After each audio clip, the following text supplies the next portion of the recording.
ప్రేక్షకులందరికీ నమస్కారం. ప్రశాంత్ రెడ్డి, రాజేష్ సంయుక్తంగా నిర్మిస్తున్న 'రాజు యాదవ్' సినిమా. దీనికి దర్శకత్వం వహించింది కృష్ణమాచారి. ప్రధాన పాత్రలో అంటే హీరోగా యాక్ట్ చేస్తున్నటువంటి క్యారెక్టర్ రాజు యాదవ్ గెటప్ సీను మీ అందరికేంటి తెలుగు వాళ్ళందరికీ ఒక మాటలో చెప్పాలంటే ఇరు రాష్ట్రాల్లో ఉన్న వాళ్ళే కాకుండా ప్రపంచంలో ఉన్న తెలుగు వాళ్ళందరికీ సుపరిచితమైన వ్యక్తి. అతను ఈ సినిమాలో కథానాయకుడిగా యాక్ట్ చేస్తున్నాడు. అంకిత అనే అమ్మాయి హీరోయిన్గా యాక్ట్ చేస్తుంది.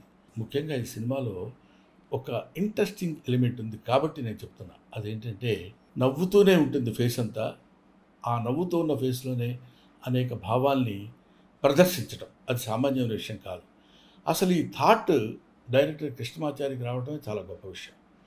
దాన్ని పెర్ఫామ్ చేయడానికి తనకున్న బడ్జెట్లో ఒక అద్భుతమైనటువంటి నటుడిని ఎన్నుకోవటంలో చాలా మంచి selection of the artist, that is getup scene.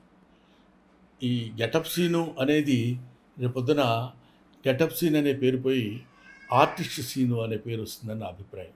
ఎందుకంటే గెటప్ల ద్వారా నవ్వించడం కాకుండా నటన ద్వారా ప్రేక్షకుల యొక్క మెప్పు పొందుతాడని ఈ సినిమా గురించి నాకున్న అభిప్రాయం. నేను చూశాను, దీనికి వాయిస్ ఓవర్ కూడా ఇచ్చాను. ఒక అద్భుతమైన సినిమా ఇది. ఈ సినిమాని అందరూ చూసి మంచి మనసుతో ఆశీర్వదించండి. ఈ సినిమా సక్సెస్ చేయండి. చేస్తే ఇంకా మంచి సినిమాలు వస్తాయి, ఇంకా మంచి మంచి నటులు పుడతారు, ప్రోత్సహింపబడతారు. This is my special request about Raju Yadav cinema. సరే, ఈ సినిమా గురించి సేపు చెప్పావు, బాగానే ఉంది. ఎప్పుడు రిలీజ్ అనే కొంచెం ఉత్కంఠ మీలో ఉండొచ్చు. రేపే అంటే మే 24 ఆల్ థియేటర్స్లో రిలీజ్ అవుతుంది. మీరు చూడండి. అందమైనటువంటి, ఆనందకరమైనటువంటి, అద్భుతమైన సినిమా రాజు యాదవ్.